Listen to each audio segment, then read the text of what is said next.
નમસ્કાર વિદ્યાર્થી મિત્રો, ચાલો આજે આપણે એક નવી થિયરી ભણવા જઈ રહ્યા છીએ, પણ એ થિયરીની એક્ચ્યુઅલ શરૂઆત કરીએ એ પહેલા આપણે આગળનું રિવિઝન થોડું કરી લઈએ.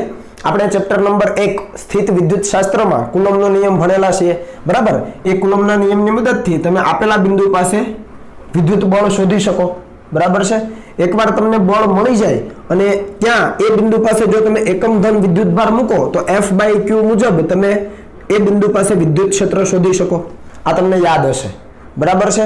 અને આવો જ એક બીજો નિયમ પણ આપણે ભણેલા, તમને જો યાદ હોય તો ગાઉસનો નિયમ યાદ છે. એનું સ્ટેટમેન્ટ કંઈક આવું હતું, ઇન્ટિગ્રેશન E.dA સદિશ E અને dA નો ડોટ ગુણાકાર is equal to sigma Q upon epsilon 0.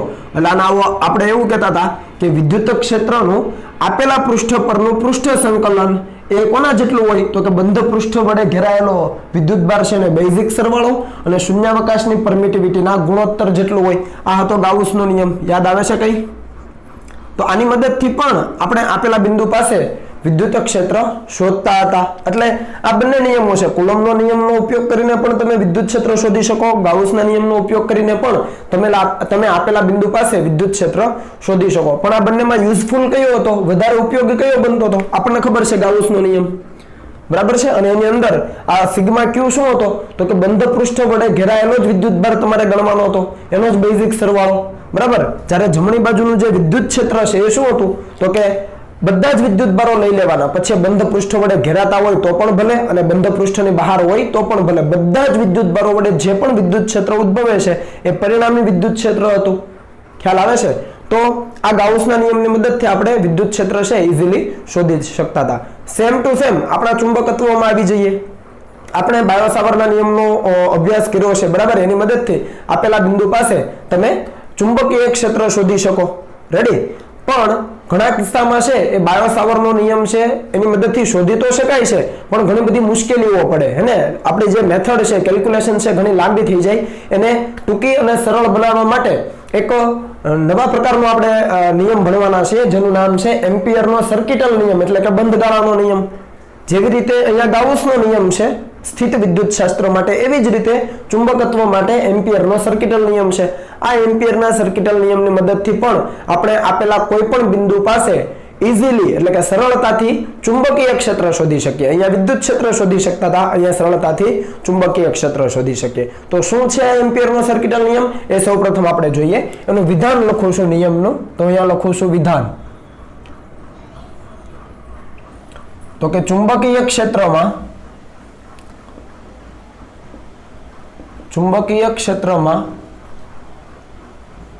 કોઈ પણ બંધ વક્ર પરનું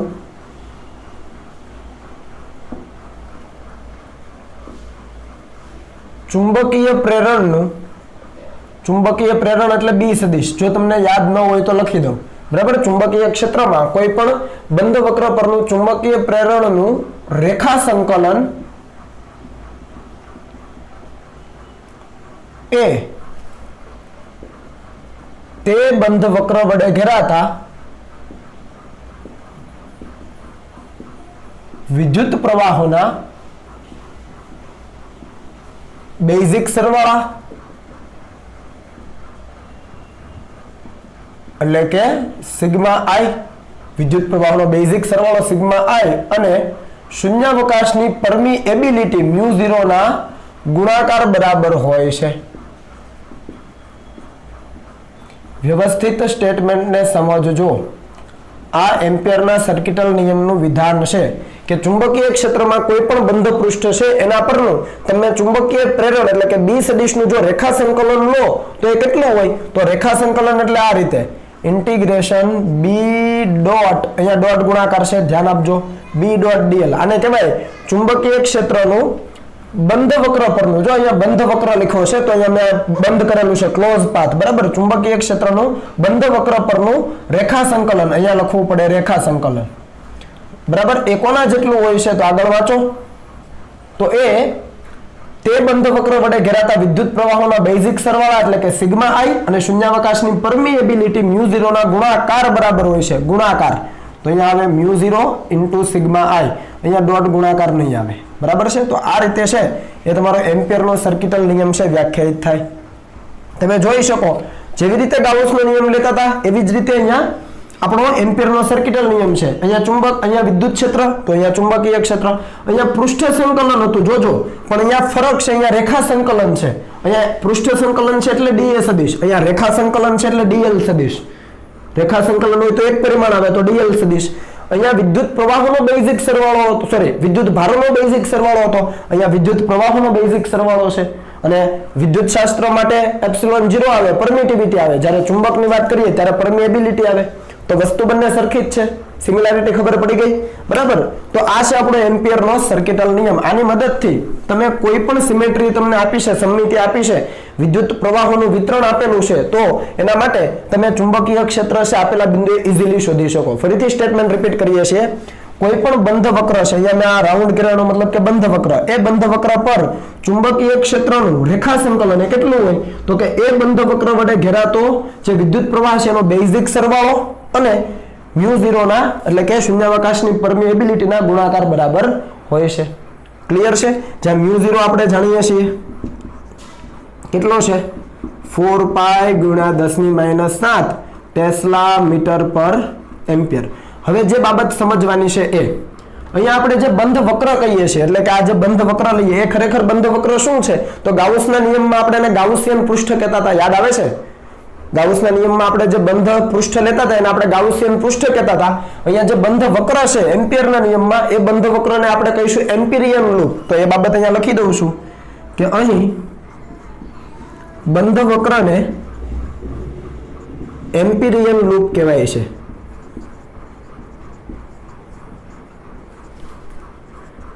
એ આપણે આપણી સરળતા મુજબ ધારી શકીએ. એ બંધ ગાળો પણ હોઈ શકે, એટલે કે વર્તુળાકાર પણ હોઈ શકે, ચોરસ પણ હોઈ શકે, વોટેવર આપણને જે પ્રમાણે ગમે છે એ પ્રમાણે આપણે એમ્પિરિયન લૂપ લઈ શકીએ. તમને યાદ હશે ગાઉસના નિયમમાં ગાઉસિયન પૃષ્ઠ આપણે આપણી ઈચ્છા મુજબનું લેતા હતા જેથી કરીને આપણી ગણતરીઓ સરળ બને. તો એવી જ રીતે અહીંયા જે બંધ વક્ર છે જેને આપણે એમ્પિરિયન લૂપ કહીશું એ પણ આપણે આપણી સરળતા મુજબ લઈ શકીએ છીએ. બરાબર છે? આ જસ્ટ એટલા માટે જ લીધું છે કે ભાઈ બાયો-સાવર્ટના નિયમની મદદથી આપણે બધી ગણતરીઓ સરળતાથી નથી કરી શકતા, તો એવા કિસ્સામાં આપણી પાસે એમ્પિયરનો સર્કિટલ નિયમ છે એ છે અને એ ઉપયોગી બને ચુંબકીય ક્ષેત્ર શોધવા માટે. તો એક બાબત ક્લિયર છે. બીજી બાબત કે આ જમણી બાજુ તમે જે આ સિગ્મા આઈ જોઈ રહ્યા છો એ સ્ટેટમેન્ટમાં ઓલરેડી મેં કીધું કે બંધ વક્ર વડે ઘેરાતો વિદ્યુત પ્રવાહ, અહીંયા જે સિગ્મા આઈ છે માત્ર ને માત્ર બંધ વક્ર વડે ઘેરાતો જ વિદ્યુત પ્રવાહ લેવાનો છે. એટલે આપણે અહીંયા લખી દઈએ કે સિગ્મા આઈ શું છે? સિગ્મા આઈ છે એ બંધ વક્ર વડે ઘેરાતા વિદ્યુત પ્રવાહનો બેઝિક સરવાળો. માત્ર ને માત્ર બંધ વક્ર વડે ઘેરાય એ જ લેવાનો છે, એની બહારનો એક પણ વિદ્યુત પ્રવાહ લેવાનો નથી. બંધ વક્ર વડે ઘેરાતા વિદ્યુત પ્રવાહનો બેઝિક સરવાળો. જ્યારે અહીંયા જમણી બાજુ જે ડાબી બાજુ જે તમે ચુંબકીય ક્ષેત્ર જોઈ રહ્યા છો એ બધા જ વિદ્યુત પ્રવાહોના કારણે ઉદ્ભવતું ચુંબકીય ક્ષેત્ર છે. પછી એ બંધ પૃષ્ઠની અંદર હોય તો પણ ભલે અને બંધ પૃષ્ઠની બહાર હોય તો પણ ભલે. સમજ પડી ને? આ માત્ર ને માત્ર બંધ પૃષ્ઠ વડે ઘેરાયેલો જ વિદ્યુત પ્રવાહ. પણ આ જે ચુંબકીય ક્ષેત્ર છે એ બંધ પૃષ્ઠની અંદર હોય એ વિદ્યુત ભારો પણ ગણવાના અને બંધ પૃષ્ઠની બહાર હોય એ વિદ્યુત ભારો પણ ગણવાના. એના કારણે ઉદ્ભવતું કુલ ચુંબકીય ક્ષેત્ર. એટલે અહીંયા લખી દઉં છું કે બી સદિશ એ બધા જ વિદ્યુત પ્રવાહો એટલે કે બંધ પૃષ્ઠની બંધ વક્ર પૃષ્ઠ નહીં, બરાબર, બંધ વક્રની અંદર અને બહાર બધા જ વિદ્યુત પ્રવાહો જે બંધ વક્રની અંદર પણ હોય બહાર પણ હોય એ બધા જ વિદ્યુત પ્રવાહો વડે ઉદ્ભવતું કુલ ચુંબકીય ક્ષેત્ર છે. બરાબર છે? આની તમને સમજ આપી દઉં કે આનો ઉપયોગ કઈ રીતે કરવાનો છે. તો એના માટે આપણે ધારી લઈએ કે ધારી લો કે આપણી પાસે કોઈ સમતલ છે. સપોઝ એ સમતલને હું અહીંયા વ્યવસ્થિત રીતે જો દર્શાવું તો કંઈક આ રીતે ત્રિપારિમાણિક આકૃતિ તમારી સમજ માટે જસ્ટ ખાલી બનાવું છું જેથી તમને સમજ આવે. બરાબર? આવું કોઈ સમતલ છે, બરાબર, અને એની અંદર વિદ્યુત પ્રવાહો છે એ કંઈક આ રીતે જઈ રહ્યા છે. ધારી લો કે આ વિદ્યુત પ્રવાહ છે I4 છે,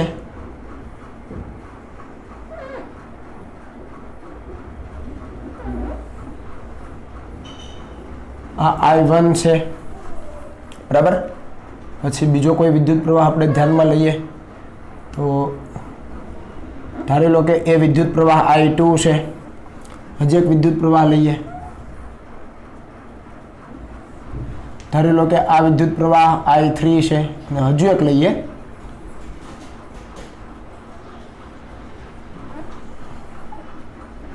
ધારી લો કે આ I5 છે. બરાબર છે. આ રીતે તમે 5 વિદ્યુત પ્રવાહો ધ્યાનમાં લીધેલા છે. કોઈ પણ એક પૃષ્ઠ છે એની આજુબાજુ આ રીતે 5 વિદ્યુત ભારોનું વિતરણ છે. તમે જોઈ શકો કે I4, I1 અને I3 ઉપરની દિશામાં છે અને I2, I5 નીચેની દિશામાં છે. આ પૃષ્ઠ આ રીતે છે એમ સમજજો. બરાબર, આ પૃષ્ઠ આ રીતે છે, આ બોર્ડને લંબ રૂપે. હવે આની અંદર આપણે એમ્પિયરના સર્કિટલ નિયમનો ઉપયોગ કરવો છે તો સૌપ્રથમ શું નક્કી કરવાનું?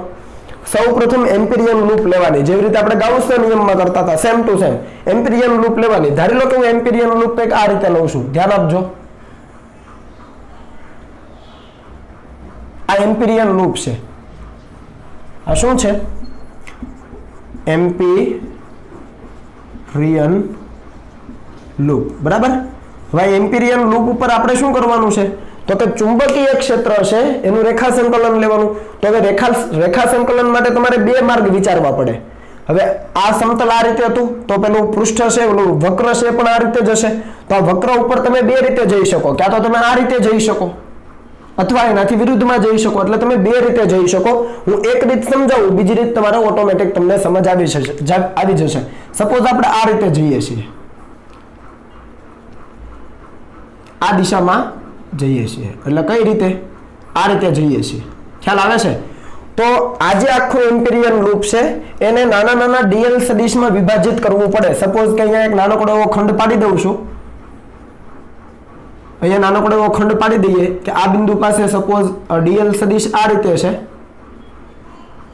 આ ડીએલ સદિશ આ રીતે છે અને એ બિંદુ પાસે પરિણામી ચુંબકીય ક્ષેત્ર આ રીતે મળે છે.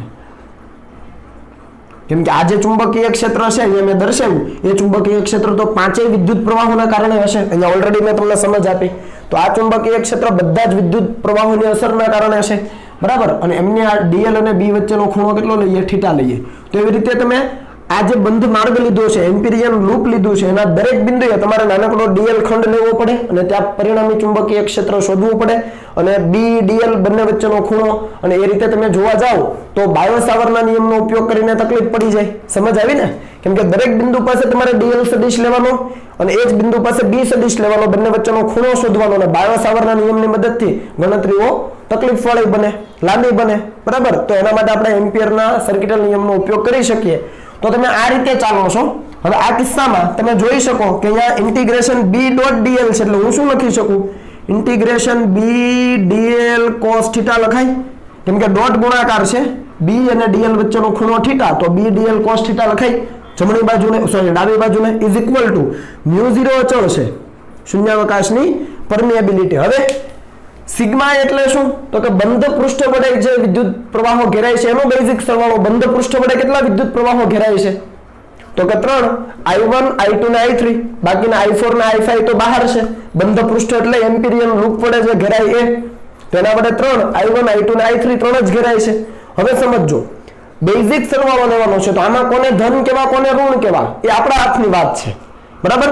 તો તમે કઈ રીતે રેખા સંકલન લો છો એના ઉપર ડિપેન્ડ છે. સપોઝ કે આપણે આ રીતે રેખા સંકલન લઈએ તો હું જમણા હાથની આંગળીઓ એ રેખા સંકલનની દિશામાં ઘુમાવું. જુઓ આ રીતે. તો અંગૂઠો ક્યાં આવે? ઉપર. કેમ કે પૃષ્ઠ આ રીતે છે તો આ રીતે ઘુમાવો તો અંગૂઠો ક્યાં આવ્યો? ઉપર. અંગૂઠાની દિશાના પ્રવાહો ધન લેવાના. તો રેખા સંકલન આ રીતે લઈએ આમ, કેમ કે આ રીતે પેલું પૃષ્ઠ આપણે લીધું છે તો રેખા સંકલન આમ લઈએ તો શું થાય? અંગૂઠો ઉપર. તો ઉપરની દિશાના અંગૂઠાની દિશાના પ્રવાહો ધન, I1 અને I3 કેવા? ધન. અને એનાથી વિરુદ્ધ દિશામાંના પ્રવાહો ઋણ, I2 કેવો આવે? ઋણ આવે. સિમ્પલ છે. સમજ પડી? તો અહીંયા જો લખવાનું થાય તો આવું થાય, I1 કે એમ કે ધન છે, માઇનસ I2 કારણ કે ઋણ છે, વત્તા I3 કારણ કે ધન છે. આ કિસ્સામાં સમજ પડી? પૃષ્ઠ આ રીતે છે અને આપણે રેખા સંકલન પણ એ જ રીતે લીધું છે. તો એ દિશામાં આંગળીઓ ઘુમાવો, અંગૂઠાની દિશાના પ્રવાહો ધન, તો I1 અને I3 ધન. જુઓ ધન છે અને એનાથી વિરુદ્ધ દિશાના પ્રવાહો ઋણ, I2 ઋણ છે. તમે ઉલટું લીધું હોત, રેખા સંકલન આ રીતે લીધું હોત તો આંગળીઓ આમ ઘુમાવે તો અંગૂઠો નીચે તરફ, તો નીચેની દિશાના પ્રવાહો ધન बराबर। અને ઉપરની દિશાના પ્રવાહો ઋણ લેવા પડે। ટૂંકમાં અંગૂઠાની દિશાના પ્રવાહો ધન લેવાના છે। અહીંયા હું એ બાબત લખી દઉં છું કે રેખા સંકલનની દિશામાં જમણા હાથની આંગળીઓ વાળતા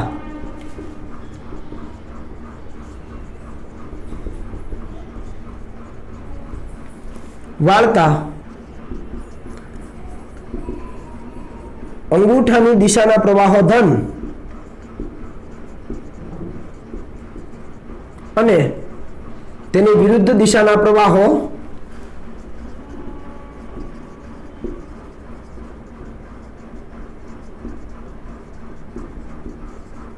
ઋણ લેવા।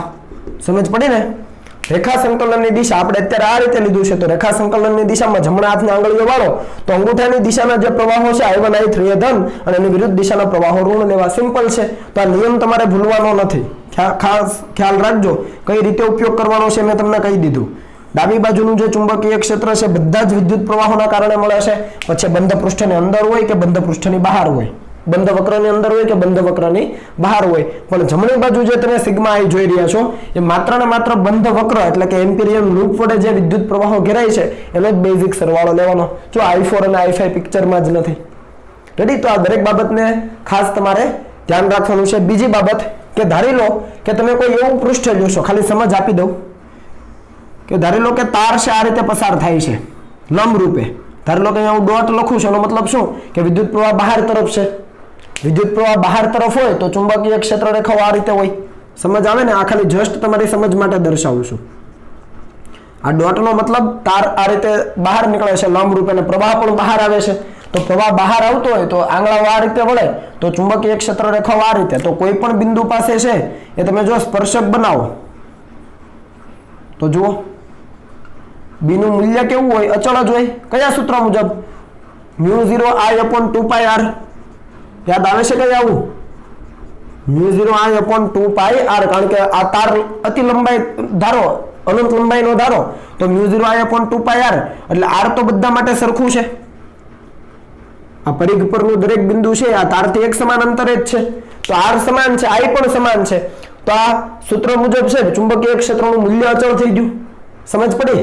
માત્ર દિશા જ બદલાઈ છે તો મૂલ્ય અચળ થઈ ગયું। તો આની અંદરથી તમે શું કરી શકો? તો અહીંયા તમે બી ને બહાર કાઢી શકો। બીજું કે જે દિશામાં બી છે એ જ દિશામાં તમારે ચાલવાનું છે, તો ડીએલ પણ એ જ દિશામાં આવ્યું, તો બી અને ડીએલ એક જ દિશામાં, તો cos 0 1 થઈ જાય। ખ્યાલ આવ્યો? તો બી બહાર નીકળી ગયો cos 0 1, તો ઇન્ટિગ્રેશન ડીએલ જ વધ્યું। ઇન્ટિગ્રેશન ડીએલ કેટલું થાય? તો કે 2πr ઇન્ટિગ્રેશન ડીએલ એટલે આખું જે લૂપ છે એની લંબાઈ, જેને આપણે એમ્પિરિયન લૂપ તરીકે જ લઈ શકીએ આ કિસ્સામાં, કેમ કે વર્તુળ છે, સિમેટ્રી છે। સમજ પડી? ફરીથી રિપીટ કરું છું, અહીંયાથી તાર છે લંબ રૂપે બહાર આવે છે, પ્રવાહ બહાર છે, તો ચુંબકીય ક્ષેત્ર વર્તુળાકાર હોય, ચુંબકીય ક્ષેત્ર રેખાઓ। હવે એના દરેક બિંદુએ ચુંબકીય ક્ષેત્રનું મૂલ્ય આ સૂત્રથી અપાય μ0I/2πr, જે અચળ છે કારણ કે r અચળ I અચળ, દિશા ખાલી બદલાય છે તો મૂલ્ય અચળ થઈ ગયું એટલે બી ને ઇન્ટિગ્રેશનની બહાર લઈ શકાય।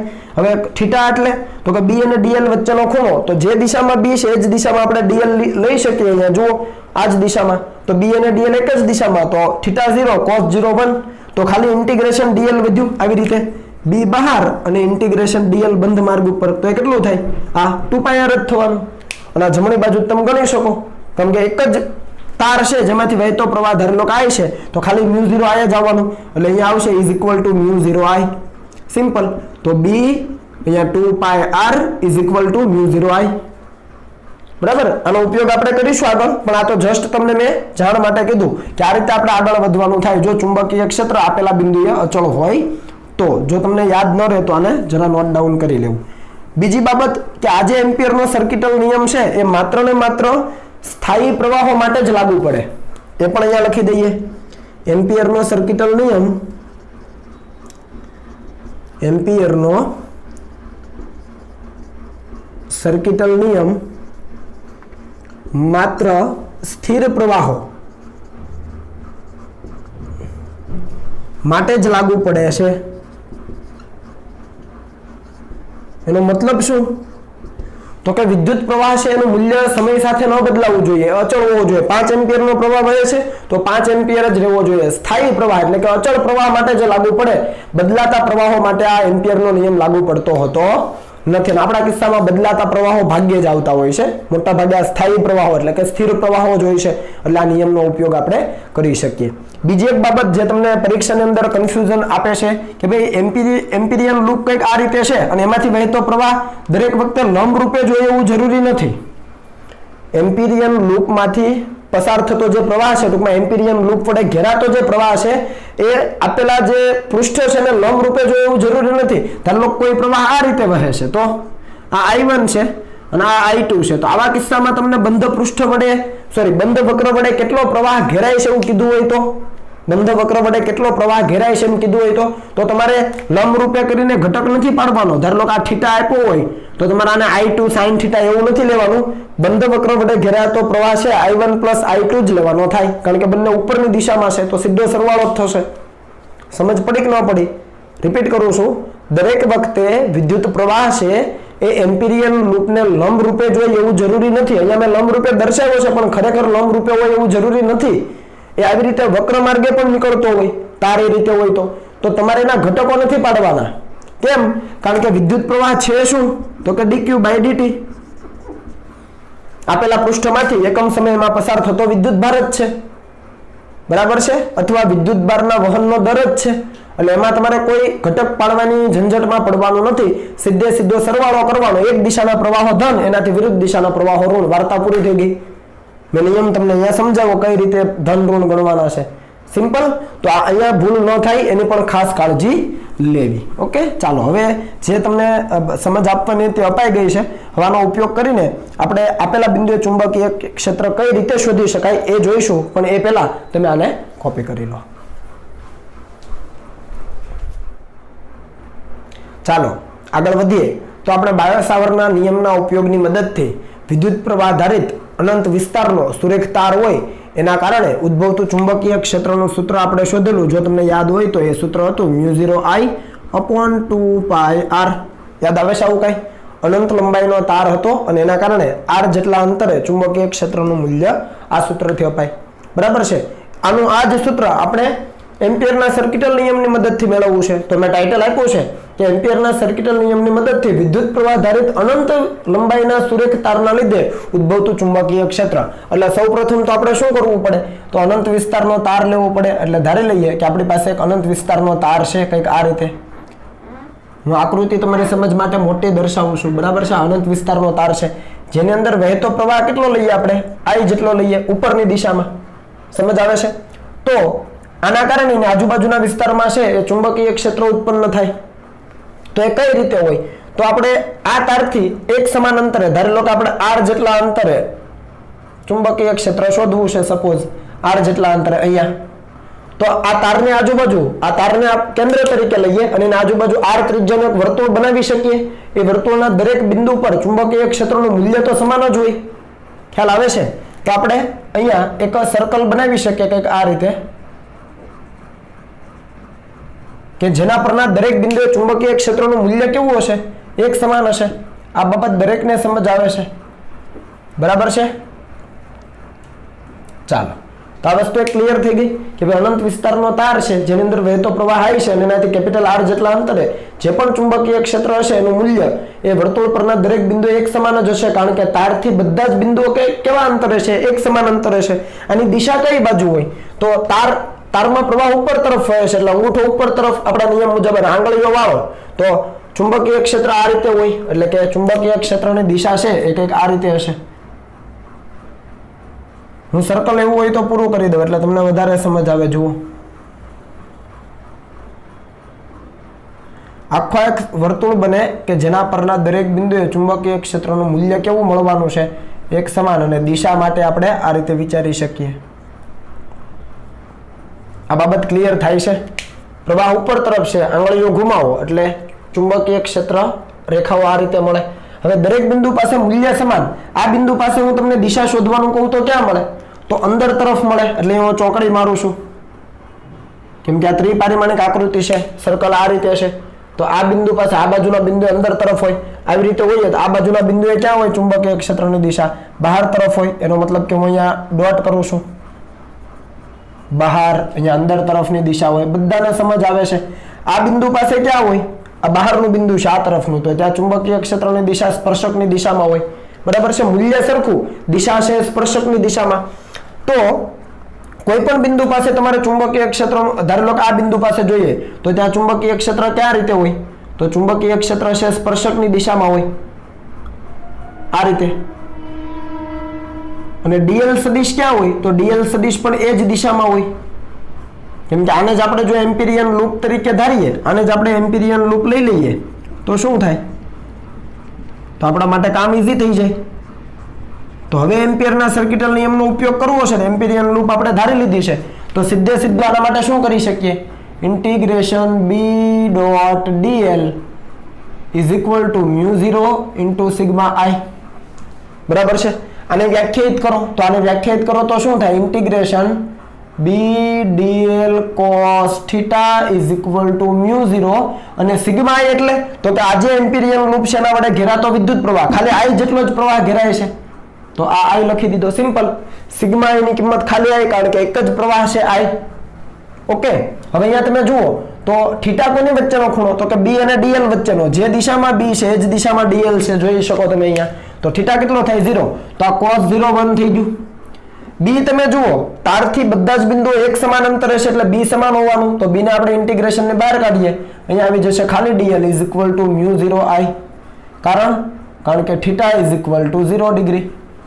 હવે બી ઇન્ટિગ્રેશન, આ બંધ માર્ગ પરનું જે રેખા સંકલન છે એ આખી લંબાઈ થવાની, આ જે એમ્પિરિયન લૂપ છે એની કુલ લંબાઈ તો કેટલી થવાની, 2πr is equal to mu 0 આઈ. આના ઉપરથી બી ને કરતા બનાવો તો શું આવે, મ્યુ 0 આઈ અપોન 2πr. જુઓ સૂત્ર ફરીથી એ જ આવે છે, થોડી વારમાં જ આપણે તારવી શકીએ. બંને સૂત્ર તમે જોઈ શકો, આપણે બાયો-સાવર્ટના નિયમની મદદથી તારવેલું, બરાબર છે. સૂત્રમાં કોઈ ફરક આવતો નથી, પણ તમે જોઈ શકો કે ભાઈ એમ્પિયરના સર્કિટલ નિયમનો ઉપયોગ કર્યો તો વધીને 3 થી 4 સ્ટેપની અંદર દાખલો કમ્પ્લીટ થઈ જાય, આપણો સવાલ છે સોલ્વ થઈ જાય છે. એટલે અનંત વિસ્તારનો તાર છે, સુરેખ તાર, એમાંથી વહેતો પ્રવાહ આઈ હોય તો એનાથી આર જેટલા અંતરે ચુંબકીય ક્ષેત્રનું જે મૂલ્ય છે એ મ્યુ 0 આઈ અપોન 2πr સૂત્રથી અપાય, સીધું છે. અને એની દિશા ક્યાં હોય, તો કે આ જે લૂપ છે એના દરેક બિંદુ એ સ્પર્શકની દિશામાં. તો અહીં આપણે લખી શકીએ કે બી સદિશની દિશા એ આપેલા બિંદુએ ક્યાં છે, તો કે સ્પર્શકની દિશામાં છે.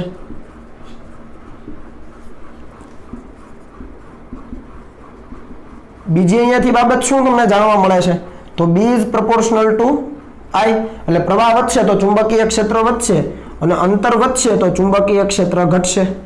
બી proportional to 1 upon capital R. ચાલો નહીં, સ્મોલ આર કેપિટલ આર બધી બાબતો સરખી છે, તો આ વસ્તુ ક્લિયર થાય છે, બરાબર છે. તો આ રીતે આપણે એમ્પિયરના સર્કિટલ નિયમનો ઉપયોગ કરીને કોઈ પણ બિંદુ પાસે ચુંબકીય ક્ષેત્ર શોધી શકીએ. આને કોપી કરો, પછી આપણે આગળ ઉદાહરણનો દાખલો લઈને વધારે સમજ મેળવવા પ્રયત્ન કરીએ. ચાલો ત્યાર પછી આગળ વધીએ તો ઉદાહરણનો દાખલા નંબર 4.8 જોઈએ, અગત્યનો છે, બરાબર છે. આના આધારે આપણે બે સૂત્રો તારવીશું જે તમારે યાદ રાખવાના છે.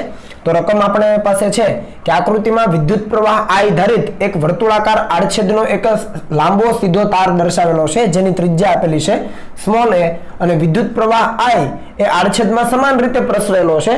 તો r લેસ ધેન a એટલે કે આ જે તાર છે એની ત્રિજ્યા કરતા ઓછા અંતરે અને આ તારની ત્રિજ્યા છે એના કરતા વધારે અંતરે જે વિસ્તાર છે એમાં ચુંબકીય ક્ષેત્રની ગણતરી કરો. ઇન શોર્ટ શું આપેલું છે, તો આ બોલપેન છે, આ માર્કર પેન, એને તમે એક વિદ્યુત પ્રવાહ આધારિત તાર માનો જેના આડછેદનું ક્ષેત્ર આડછેદની ત્રિજ્યા તમને આપેલી છે સ્મોલ a અને એની અંદરથી વહેતો પ્રવાહ કેટલો આપેલો છે કેપિટલ આઈ.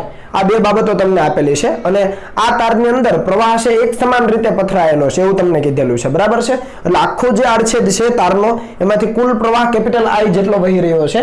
તો આ તારની અંદરનું બિંદુ એટલે કે r લેસ ધેન a કહેવાય, કેમ કે એની ત્રિજ્યા a છે તો a કરતા ઓછા અંતર એટલે કે તારની અંદરના બિંદુએ, અને r ગ્રેટર ધેન એટલે કે તારની બહારના બિંદુએ ચુંબકીય ક્ષેત્ર કેટલું હોય એ ગણવાનું છે. સૌપ્રથમ આપણે બહારના વિસ્તારની વાત કરીએ તો બહારના વિસ્તાર માટે, કેમ કે ઈઝી છે, ઓલરેડી આપણે એ તારવેલું છે, r ગ્રેટર ધેન a માટે એ કરતા વધારે અંતર એટલે બહારનો વિસ્તાર થઈ જાય. એના માટે હું અહીંયા તાર દર્શાવું છું, વ્યવસ્થિત રીતે ધ્યાન આપજો. હું તારને થોડો મોટો દર્શાવીશ જેથી તમે વ્યવસ્થિત રીતે સમજી શકો. આ એક તાર છે આપણી પાસે, બરાબર છે, અને આપણને કીધું છે અનંત લંબાઈનો છે એટલે આપણે એનો અનંત લંબાઈનો દર્શાવી દઈએ અહીંયા. ચાલો, એમાંથી વહેતો પ્રવાહ કેટલો છે હું ઉપરની દિશામાં ધારી લઉં છું કે I જેટલો છે. તો આના કારણે ચુંબકીય ક્ષેત્ર વર્તુળાકાર માર્ગે હોય હવે આપણને ખબર છે, કારણ કે ઉપરની દિશામાં પ્રવાહ તો આંગળાઓ ઘુમાવો એટલે ચુંબકીય ક્ષેત્ર રેખાઓ છે એ વર્તુળાકાર હશે. તેને આપણે દર્શાવી દઈએ કે ચુંબકીય ક્ષેત્ર રેખાઓ કંઈક આ રીતે હશે.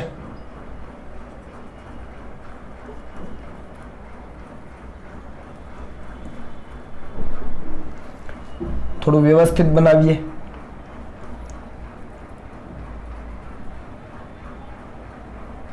બરાબર છે, ચુંબકીય ક્ષેત્ર રેખાઓ આ રીતે વર્તુળાકાર માર્ગે હશે. ધારી લો કે આ તારનો આપણે મિડલ પોઈન્ટ કહીએ એટલે કે આ એને અક્ષ કહીએ તારની. તમે વ્યવસ્થિત રીતે સ્કેલથી બનાવજો. તો આ વચ્ચે જો તારની અક્ષ કહેતા હોઈએ તો આ તારની અક્ષથી આ અંતર કેટલું કહેવાય?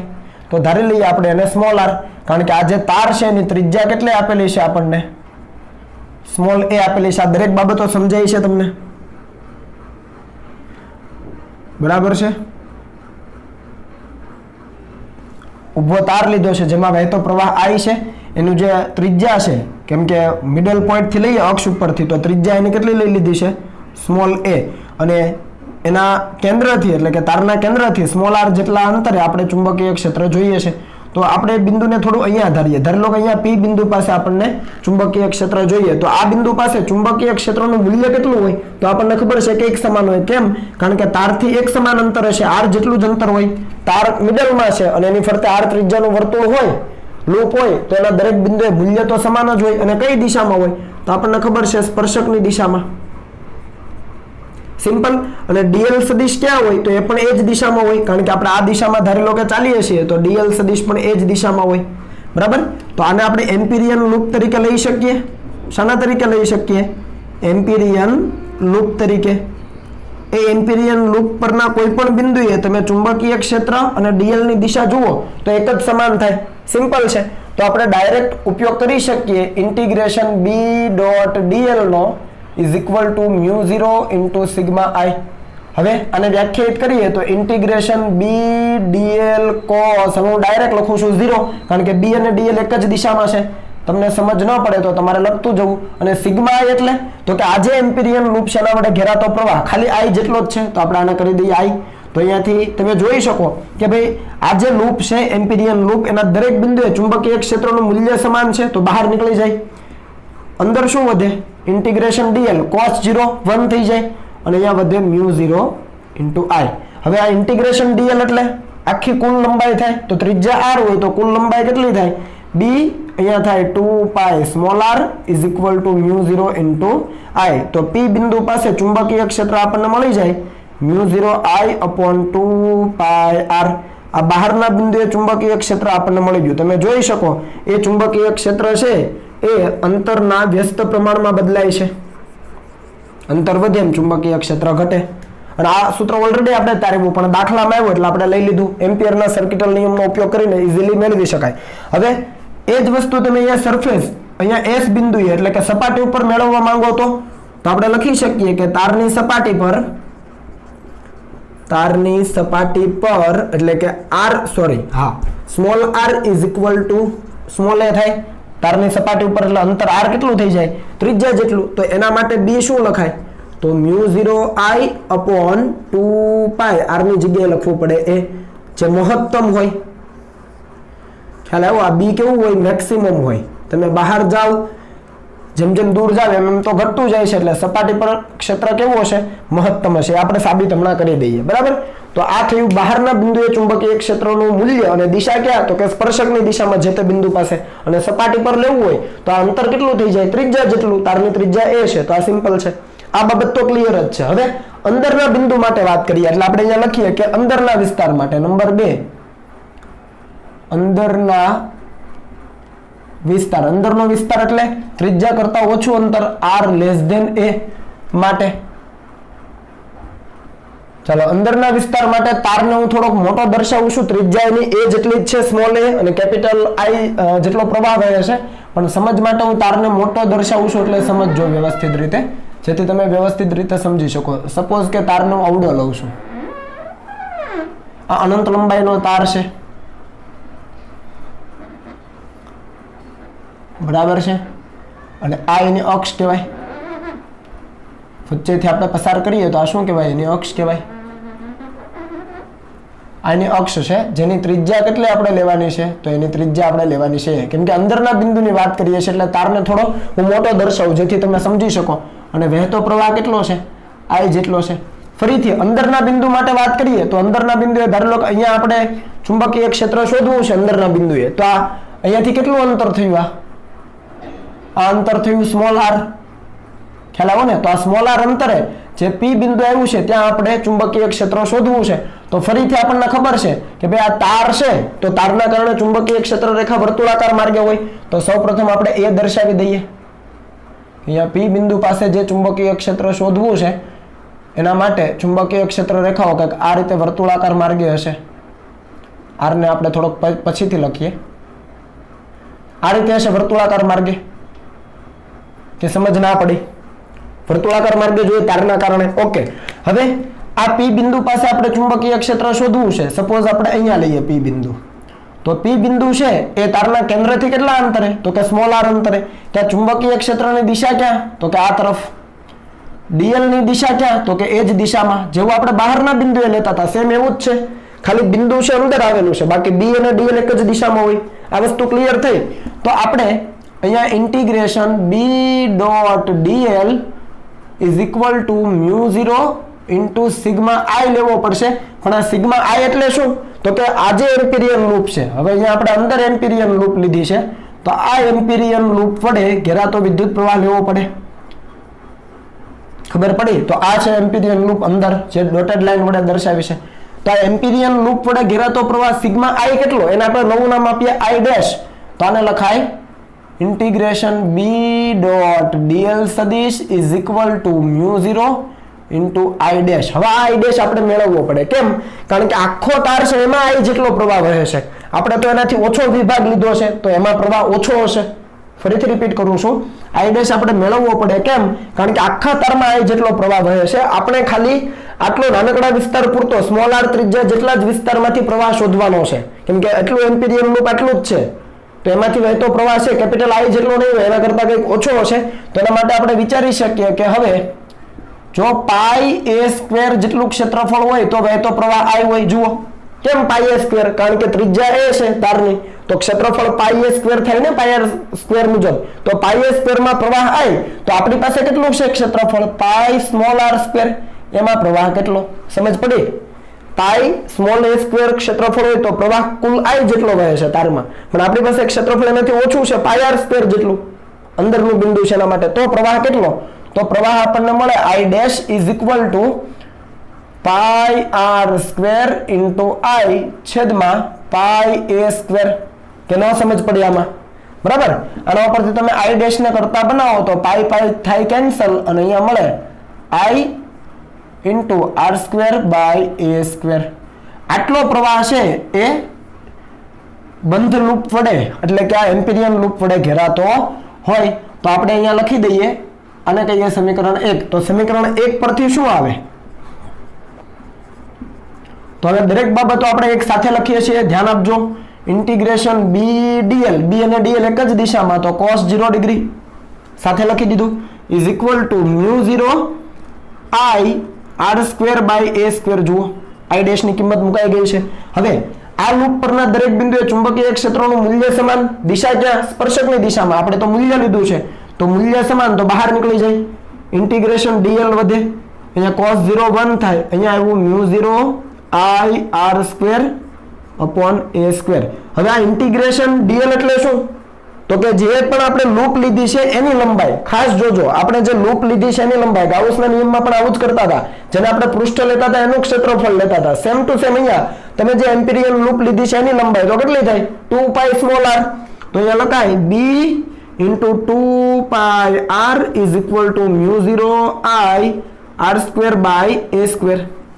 અહીંયાથી તમે જોઈ શકો એક એક r કેન્સલ થાય છે, તો b ની કિંમત તમને કંઈક આ પ્રમાણે મળે μ0 I અહીંયા r છેદમાં 2 પાઈ a સ્ક્વેર. જોઈ લેજો વ્યવસ્થિત રીતે. બરાબર છે. b = μ0 અહીંયા એક r વધ્યો છેદમાં આ 2π ને છેદમાં જવા દો 2πa². તો આ તમને બીજું સૂત્ર મળી ગયું જે તારની અંદરના વિસ્તાર માટે છે. ખ્યાલ આવે છે? અને અહીંયા તમે જુઓ તો ચુંબકીય ક્ષેત્ર અંતરના સમપ્રમાણમાં બદલાય છે. બહારના વિસ્તાર માટે કઈ રીતે હતું? વ્યસ્ત પ્રમાણમાં હતું. બહારના વિસ્તાર માટે વ્યસ્ત પ્રમાણમાં છે, જ્યારે અંદરના વિસ્તાર માટે છે સમપ્રમાણમાં છે. તો આ બંને બાબતો ક્લિયર થાય છે. બરાબર. હવે તમે આ બંને ઇક્વેશન જુઓ અને આ જુઓ, સપાટી પર મહત્તમ મળે જુઓ તો તમે કોઈ પણ કિંમત લઈ લેશો એટલે તમને ખ્યાલ આવી જશે સપાટી પર ચુંબકીય ક્ષેત્ર કેટલું મળે, તારની સપાટી ઉપર મહત્તમ. તો આ ત્રણેય સૂત્ર ખ્યાલ આવવા જોઈએ, ખાસ આ ભૂલવાના નથી. બરાબર છે. આ સૂત્ર ખૂબ અગત્યના છે. હજુ આપણે આની અંદર આગળ જવું છે, પણ એ પહેલા તમે આને કોપી કરી લો. ચાલો,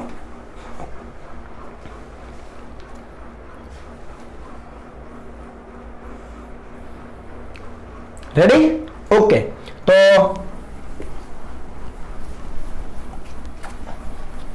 આ સૂત્ર યાદ રાખજો, μ0r/2πr. ચાલો રહેવા દઈએ એટલે તમને ખ્યાલ આવે બહારના વિસ્તાર માટે છે, કારણ કે આપણે ગ્રાફ પણ બનાવવો છે. સપાટી પરની કોઈ કામ નથી, જોકે કામ છે પણ એ આપણને ખ્યાલ આવે છે એટલે કાઢી નાખ્યું છે.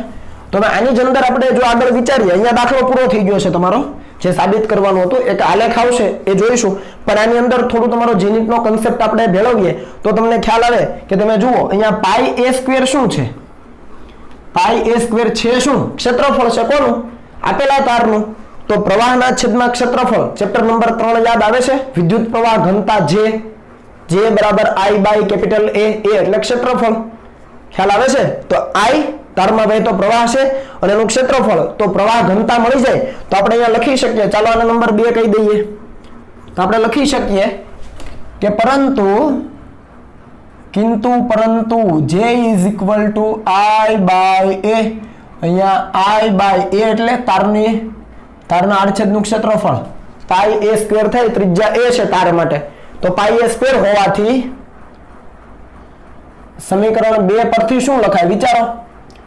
તો સમીકરણ 2 પરથી કંઈક આવું લખાય, b = μ0 એટલે કે હાફ પેલા બહાર કાઢી લઉં છું, આ 1/2 છે ને લઈ લઈએ છે, I/πa² એટલે શું થઈ ગયું? j. તો અહીંયા લખાય μ0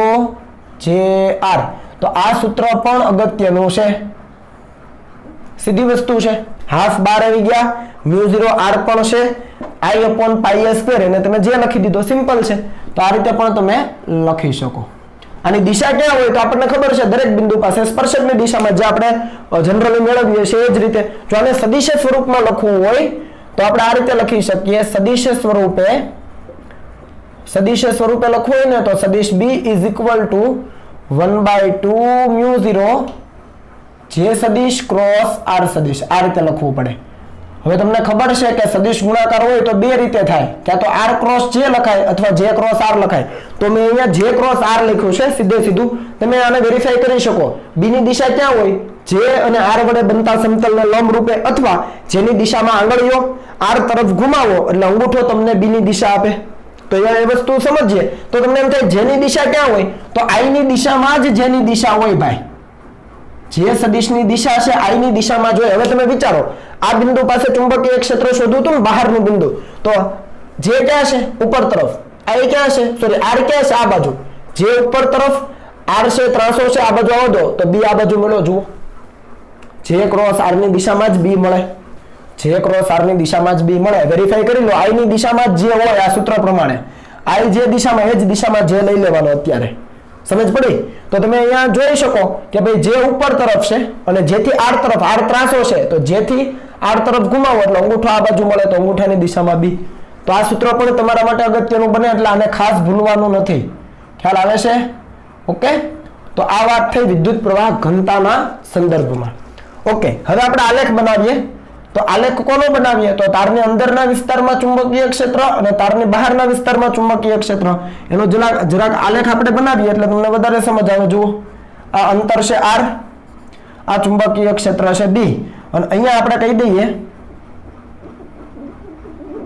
અહીંયા આ તાર છે એની સપાટી એટલે આ 0 થી માંડીને એની ત્રિજ્યા a. 0 એટલે આ જે વચ્ચેનો ભાગ છે ત્યાંથી, બરાબર છે? આ વચ્ચેનો જે ભાગ છે ત્યાંથી આ a, બરાબર? તો અને આપણે શૂન્ય કહીએ તો આ એ થાય, કેમ કે ત્રિજ્યા એ છે તો 0 થી a, તો આ એ ભાગ દર્શાવ્યો છે. એટલે 0 થી a અંદરના વિસ્તારમાં તમે ચુંબકીય ક્ષેત્ર જુઓ તો જરા અંદરના વિસ્તારમાં b proportional to r, બાકી બધું અચળ છે. પ્રવાહ અચળ છે, a અચળ છે, ત્રિજ્યા અચળ છે તારની, તો b proportional to r, r વધે b વધે સુરેખ રીતે. તો અંદરના વિસ્તારમાં તમારો આલેખ કંઈક આવો થઈ જાય. થોડો સુરેખ બનાવજો ભાઈ, આવો સુરેખા થઈ જાય. b proportional to r. Exact તમે સપાટી ઉપર આવો એટલે ચુંબકીય ક્ષેત્ર કેટલું થઈ જાય? સપાટી ઉપર small r is equal to small a, તો μ0 I upon 2 pi a. ખબર પડી ને? 0 થી a સુધી b proportional to r એટલે સમપ્રમાણમાં r વધે એમ b પણ વધે સુરેખ રીતે. જેવા સપાટી ઉપર આવો એટલે કે આ a ત્રિજ્યાએ આવી જાવ તો સપાટી ઉપર કેવું હતું? મહત્તમ હતો. અહીંયા મેં લખ્યું હતું ને સૂત્ર, તો r ની જગ્યાએ સ્મોલ a, તો μ0 I upon 2 pi a, આ તમને b મેક્સિમમ મળી જાય. અને પછી બહારના વિસ્તારમાં b proportional to 1 upon r, એટલે બહારના વિસ્તારમાં ચુંબકીય ક્ષેત્ર કંઈક આ રીતે બદલાય. b proportional to 1 upon r, આ અંદર બરાબર છે અને આ બહાર, અને ધીસ ઇઝ સપાટી, તો અહીંયા લખી દઈએ સપાટી પર. ક્લિયર થાય છે? એટલે અંદર છે સમપ્રમાણમાં, બહાર છે આરના વ્યસ્ત પ્રમાણમાં, અને સપાટી ઉપર એ મહત્તમ હોય. તો આ આલેખ તમારે બનાવવાનો થાય. બોર્ડની પરીક્ષામાં તમને પૂછાય તો બહારનું બિંદુ, અહીંયા અંદરનું બિંદુ અહીંયા સુધી કરીને સીધો ગ્રાફ બનાવી શકો, પણ તમારી કોમ્પિટિટિવ એક્ઝામ માટે આ એક્સ્ટ્રા એટલા સૂત્રો યાદ રાખવા પડે, અને ઈઝી છે બરાબર. સીધો કન્સેપ્ટ જ લગાવવાનો છે I by A નો, એટલે જે મળી જાય. ઓકે, તો ચાલો હવે આને કોપી કરી લો. ચાલો ત્યાર પછી આગળ વધીએ. તો ત્યાર પછીનો આપણો ટોપિક છે સોલેનોઇડ. ખરેખર આપણે બે ટોપિક ભણવાના છીએ, સોલેનોઇડ અને ટોરોઇડ, બરાબર. તો આ બંનેની અંદર આપણે એમ્પિયરના સર્કિટલ નિયમનો ઉપયોગ કરીશું અને આપેલા બિંદુ પાસે ચુંબકીય ક્ષેત્ર શોધીશું. ખરેખર આપણે સોલેનોઇડ અને ટોરોઇડની અંદરના વિસ્તારમાં ચુંબકીય ક્ષેત્ર શોધવાનો પ્રયાસ કરીશું, કારણ કે એની બહારના વિસ્તારમાં ચુંબકીય ક્ષેત્ર શૂન્ય હોય છે. કઈ રીતે એ આપણે સમજીએ. તો શરૂઆત કરીએ આપણે સોલેનોઇડથી. તો સોલેનોઇડ ખરેખર છે શું? તો સોલેનોઇડની મેં અહીંયા વ્યાખ્યા આપી છે કે પાસે વીંટાળેલા પરંતુ અલગ કરેલા વાહક તારના હેલિકલ આકારના નળાકાર ગૂંચળાને સોલેનોઇડ કહેવામાં આવે છે. જસ્ટ લાઈક સ્પ્રિંગ, આપણી જે સ્પ્રિંગ હોય છે સાદી, એ સ્પ્રિંગ તમે જોઈ લો, ગૂંચળું કેવું હોય છે? એટલે હેલિકલ આકારનું હોય છે ને. બધા જ જે એક પછી એક તાર છે, ભલે એક સિંગલ તાર છે, પણ તમે એક એક તારને જુઓ તો તમને એમ થાય કે એક એક તારને અલગ કરેલો છે. અહીંયા કીધું છે અલગ કરેલા, એનો મતલબ કે એના ઉપર કોઈ આવરણ ચડાવવાનું છે, જેથી કરીને જ્યારે તારની અંદર પ્રવાહ પસાર કરવામાં આવે ત્યારે બંને તારના કોન્ટેક્ટના લીધે પ્રવાહનું મિસમેચ ન થાય, બરાબર છે. પ્રવાહ છે એક ધારો કોઈ એક દિશામાં આપણે વહન કરાવી શકીએ, એટલા માટે અલગ કરેલા. ખરેખર અલગ અલગ ટુકડો નથી લેવાનો તારનો, એ એક સિંગલ તાર જ છે, એને હેલિકલ આકારમાં બાળેલો છે. મેં કીધું એમ કોઈ સ્પ્રિંગ તમે જોઈ લો, સ્પ્રિંગ કઈ રીતે હોય છે? એને અલગ કરેલા વાહક તારનું તંત્ર જ કહેવાય. ખ્યાલ આવો? એની ઉપર છે ઇન્સ્યુલેશન તમે કરી દો, એના ઉપર કઈ અવાહક પડ ચડાવી દો, એટલે એક પ્રકારની સોલેનોઇડની રચના જ ગણાય છે. એટલે પાસે વીંટાળેલા પરંતુ અલગ કરેલા વાહક તારના હેલિકલ આકારના નળાકાર ગૂંચળાને સોલેનોઇડ કહેવામાં આવે છે. હવે આ સોલેનોઇડ બે પ્રકારના હોય છે મિત્રો. એક હોય છે લાંબો સોલેનોઇડ, બીજો હોય છે ટૂંકો સોલેનોઇડ. લાંબો સોલેનોઇડ કોને કહેવાય? તો કે સોલેનોઇડની લંબાઈ છે એના વ્યાસની સરખામણીએ ખૂબ મોટી હોય તો એને કહેવાય લાંબો સોલેનોઇડ. અને ટૂંકો સોલેનોઇડ કોને કહેવાય? તો કે સોલેનોઇડની જે લંબાઈ છે એ એના વ્યાસની સરખામણીએ ખૂબ ઓછી હોય તો એને કહેવાય ટૂંકો સોલેનોઇડ. ખ્યાલ આવે છે? તો આ બે પ્રકારના સોલેનોઇડ, લંબાઈ વધારે છે વ્યાસની સરખામણીએ તો લાંબો સોલેનોઇડ, અને લંબાઈ ઓછી છે વ્યાસની સરખામણીએ તો ટૂંકો સોલેનોઇડ. હવે એ સોલેનોઇડ હોય છે કઈ રીતે એ હું તમને સમજાવું. સપોઝ આ બોલ પેન છે, એના ઉપર આપણે તારનો એક સીધો તાર છે, એને આપણે અહીંયા આની ઉપર વીંટાળતા જઈએ અને પછી બોલ પેનને કાઢી લઈએ તો આખું ગૂંચળું તૈયાર થયું, એ થઈ ગયું સોલેનોઇડ. સિમ્પલ છે. તો એમે રચના અહીંયા આપેલી છે, તમે અહીંયા જોઈ શકો. અહીંયા મેં ડોટ કરેલા છે, લગભગ તમને બધું સરખું લાગશે, પણ અહીંયા બ્લેક પેનથી હું તમને સમજાવવા પ્રયત્ન કરીશ.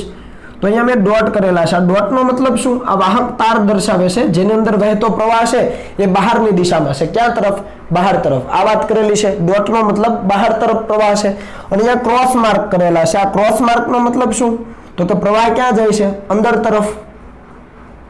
કારણ કે આખું ગૂંચળું છે એમાંથી એક નાનકડો એવો મેં વિસ્તાર દર્શાવેલો છે. અહીંયા મેં 5 તાર દર્શાવેલા છે. અહીંયા એક તાર, બીજો, ત્રીજો, ચોથો અને પાંચમો અહીંયાથી, બરાબર. આ રીતે તાર પસાર થાય છે. અહીંયા જુઓ આ લાઈન તમે જોઈ રહ્યા છો, બરાબર છે, વાહક તાર દર્શાવેલા છે. તો પ્રવાહ કઈ રીતે પસાર થાય છે? અહીંયાથી બહાર આવે અને અહીંયાથી દાખલ થાય એટલે પ્રવાહ આમ વહી રહ્યો છે.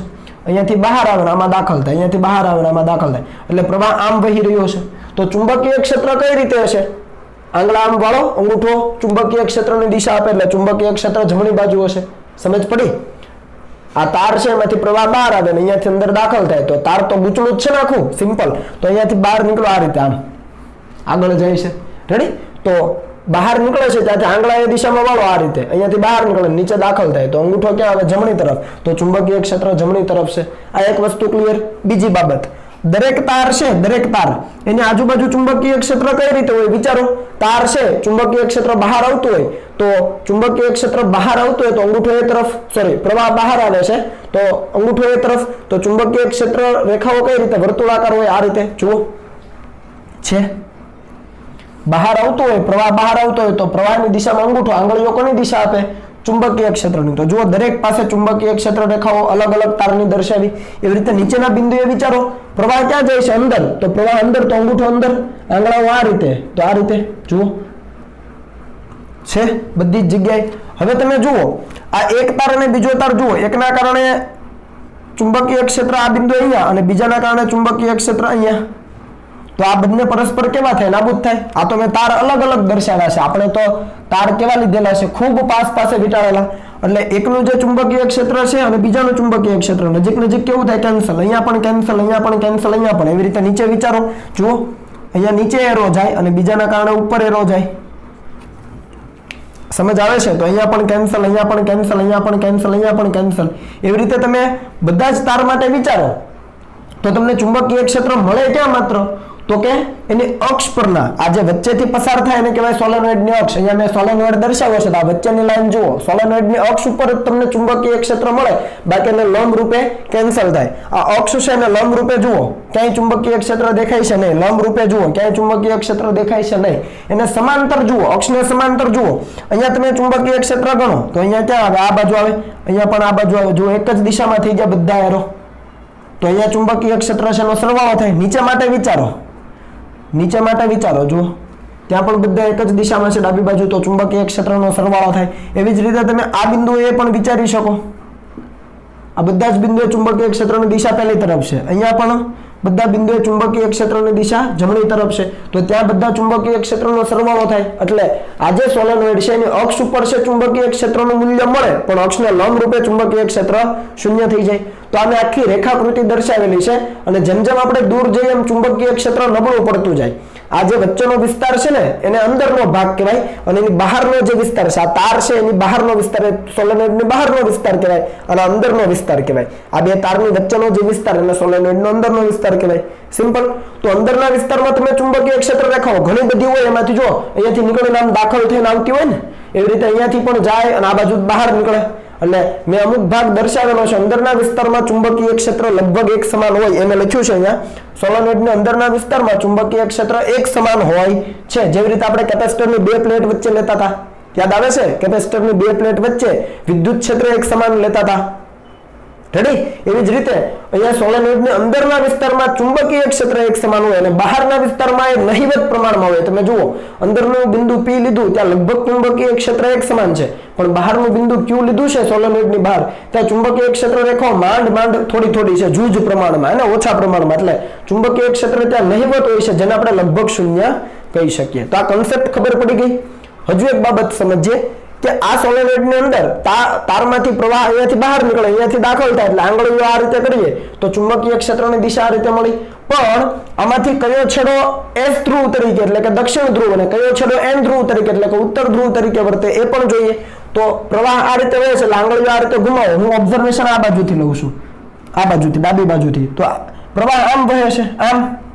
તો આ રીતે હું ઘુમાવું તો મને આ બાજુ સમઘડી દેખાય. સમઘડી દેખાય એટલે એનો મતલબ આ છેડો સાઉથ થયો. અને આ રીતે જ પ્રવાહ છે, પહેલી તરફથી આ બાજુ જોઉં તો વિષમ ઘડી દેખાય, તો આ છેડો એમ થયો. એ તમે સમજી શકો. ખ્યાલ આવે ને? અહીંયાથી જોઉં છું આ તરફ તો પ્રવાહ આ રીતે વહે છે, કેમ કે અહીંયાથી બહાર નીકળે, અહીંયા દાખલ થાય એટલે આ રીતે. તો તમે જુઓ તો તમારી તરફ કયું થયું? સાઉથ એટલે S છેડો. અને એવી જ રીતે આ બાજુ જોઉં તો N છેડો લાગે મને, એટલે એક S ધ્રુવ બને, બીજો N ધ્રુવ બને. એટલે સોલેનોઇડ પોતે ચુંબક તરીકે વર્તે. ખબર પડી? આ દરેક બાબતો ટેક્સ્ટ બુકમાં આપી છે, બરાબર? એને તમારે શાંતિથી વાંચવાની છે. મેં તમને જસ્ટ અહીંયા કન્સેપ્ટ જે છે એ સમજાવ્યો છે. એટલે અંદરના વિસ્તારમાં ચુંબકીય ક્ષેત્ર સમાન, બહારના વિસ્તારમાં લગભગ શૂન્ય. તો બહારના વિસ્તારમાં શૂન્ય છે ત્યાં તો આપણને ખબર પડી ગઈ. હવે અંદરના વિસ્તારમાં સમાન પણ કેટલું એ આપણે શોધવાનું છે. તો એના માટે મેં અહીંયા ગણતરી લીધી છે. જુઓ, એ સોલેનોઇડ છે અને અહીંયા દર્શાવ્યો છે. ખરેખર સોલેનોઇડ આખું જે ઓલું ગૂંચળું હોય ને, એ ગૂંચળાને વચ્ચેથી એક્ઝેક્ટ વચ્ચેથી કાઢી નાખો એટલે બે ફાડા થઈ જાય.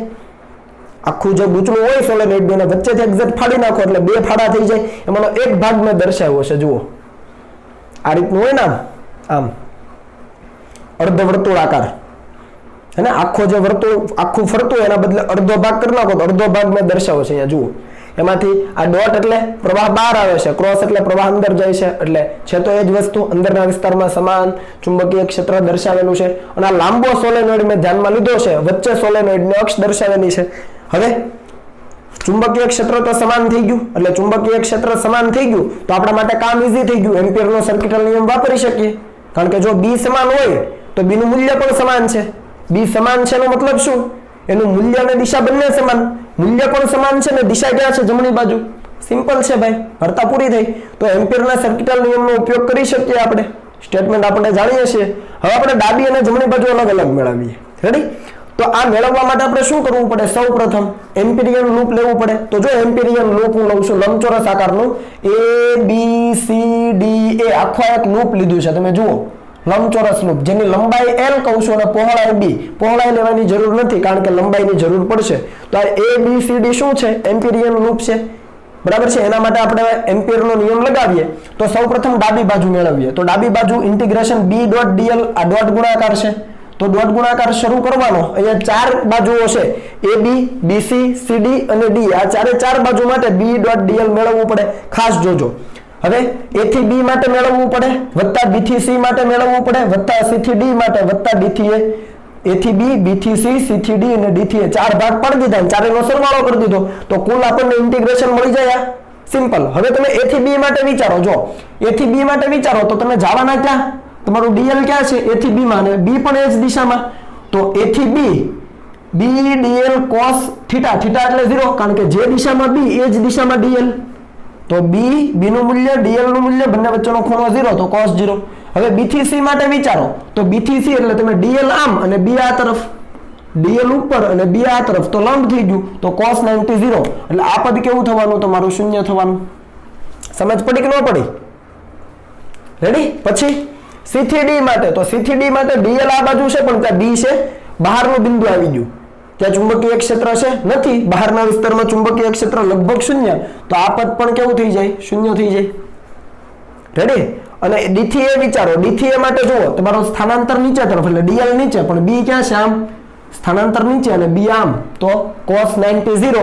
તો આ ત્રીજું પદ પણ કેવું થઈ જાય? 0 થઈ જાય. માત્ર કયું ઇન્ટિગ્રેશન વધ્યું? A થી B વાળું અહીંયા લખી દીધું છે આપણે.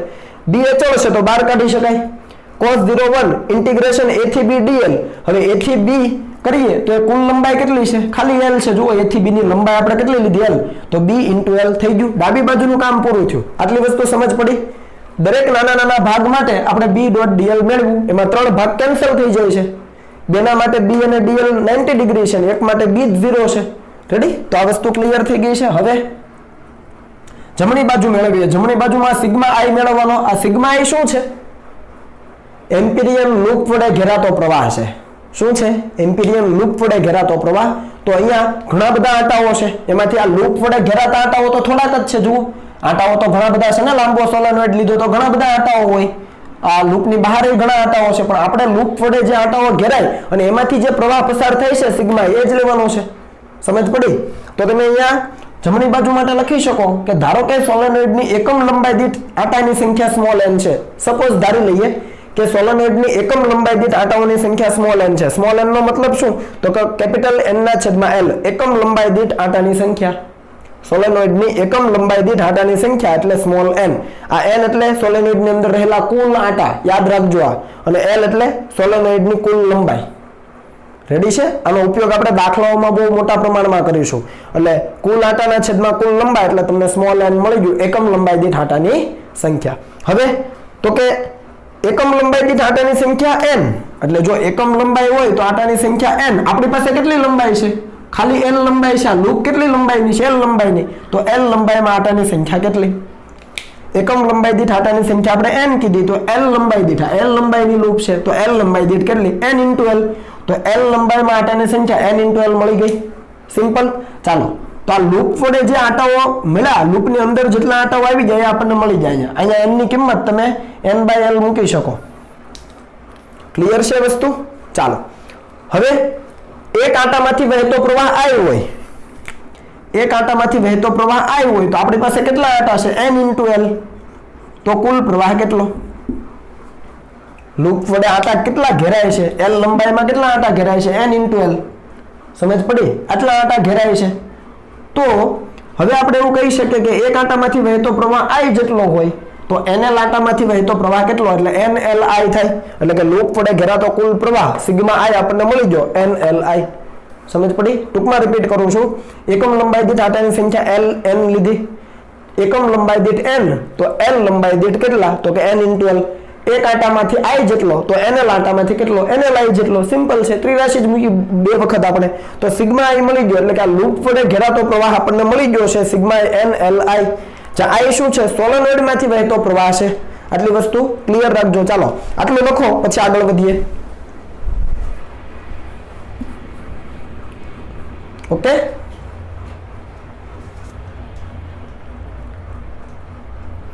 ડન. તો આને હવે ઇરેઝ કરી દઉં છું અને આપણે આગળ વધીએ. હવે જસ્ટ કિંમતો જ મૂકવાની. જો ડાબી અને જમણી બાજુ આપણે બંને અલગ અલગ રીતે મેળવી લીધું છે, તો એને આપણે સમીકરણ 1 જે કીધું છે એની અંદર મૂકી દઈએ. જુઓ તો શું આવે છે સમીકરણ 1 માં કિંમતો મૂકતા.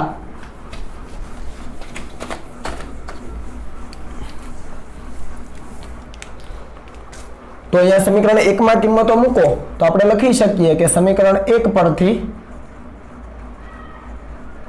ડાબી બાજુનો જવાબ શું હતો? b * l. તો અહીંયા b * l is equal two જમણી બાજુ μ0 તો છે જ, અને સિગ્મા I એટલે કે લૂપ વડે ઘેરાતો પ્રવાહ આપણે મેળવો છે nLi. ખબર પડી કે ન પડી? અહીંયાથી l કેન્સલ, તો b ની કિંમત આપણને મળી જાય μ0 ni. આ મૂલ્ય આપણને મળી ગયું. જ્યાં n કેટલા છે? સ્મોલ n બરાબર કેપિટલ N/l. આ ભૂલી નહીં જતા હો, આ ખૂબ અગત્યનું છે. l છે સોલેનોઇડની કુલ લંબાઈ છે, અને n છે સોલેનોઇડની અંદર રહેલા કુલ આટાની સંખ્યા છે. સ્મોલ n એટલે એકમ લંબાઈ દીઠ આટાની સંખ્યા. ભૂલાઈ ન જાય. તો આ સૂત્ર આપણા માટે ખૂબ અગત્યનું છે. મુન્ની બેન, μ0 ni. મુન્ની યાદ રાખો, તમને આવડી જાય. હે ને? mu એટલે μ અને ની એટલે ni. તો આ વસ્તુ ક્લિયર છે. ઓકે, તો અંદરના વિસ્તારમાં ચુંબકીય ક્ષેત્ર આટલું મળે. તમે છેડાના બિંદુએ આવો, અહીંયા સોલેનોઇડનો છેડો હોય ત્યાં છેડાના બિંદુએ આવો તો એ એક્સ્ટ્રા છે તમારા માટે કે સોલેનોઇડના છેડા પાસે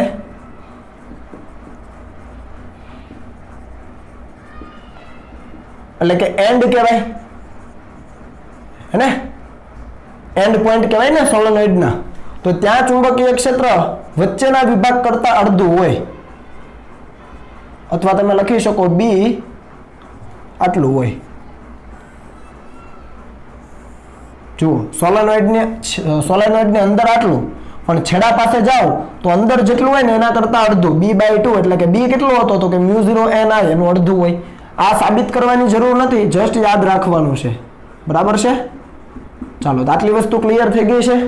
તો આ છે સોલેનોઇડની અંદર ચુંબકીય ક્ષેત્ર કઈ રીતે શોધી શકાય એની થિયરી. તમારે જો ગ્રાફ બનાવવો હોય તો તમે બનાવી શકો કે ભાઈ આ સોલેનોઇડ છે, આ એનો અંતર છે, આ b. બરાબર છે? આ એનો અક્ષ છે. તો અહીંયા મધ્ય બિંદુ છે સોલેનોઇડનું, અને મધ્ય બિંદુ ઉપર ચુંબકીય ક્ષેત્ર કેટલું? તો કે b જેટલું.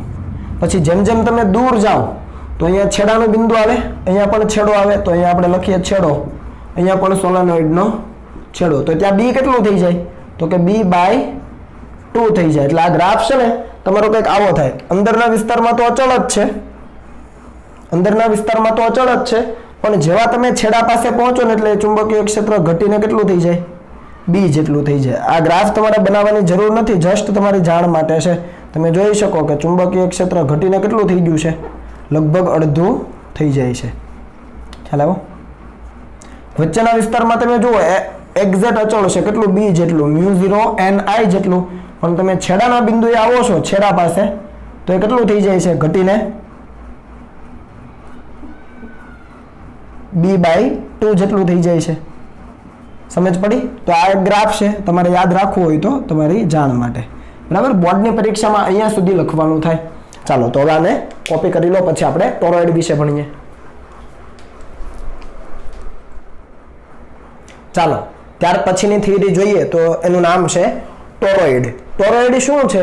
તો આપણે જે સોલેનોઇડ ભણેલા એ સોલેનોઇડને તમે પકડીને બેન્ડ કરી દો, વર્તુળાકાર માર્ગે વાળીને એના બે છેડા જોડી દો તો ગોળાકાર આખી રચના બની જાય, બસ એ જ છે ટોરોઇડ। તો અહીંયા મેં વ્યાખ્યા લખેલી છે કે જો સોલેનોઇડને વર્તુળાકાર વાળીને તેના બંને છેડા જોડી દેવામાં આવે તો બનતી રચનાને ટોરોઇડ કહેવાય। સિમ્પલ।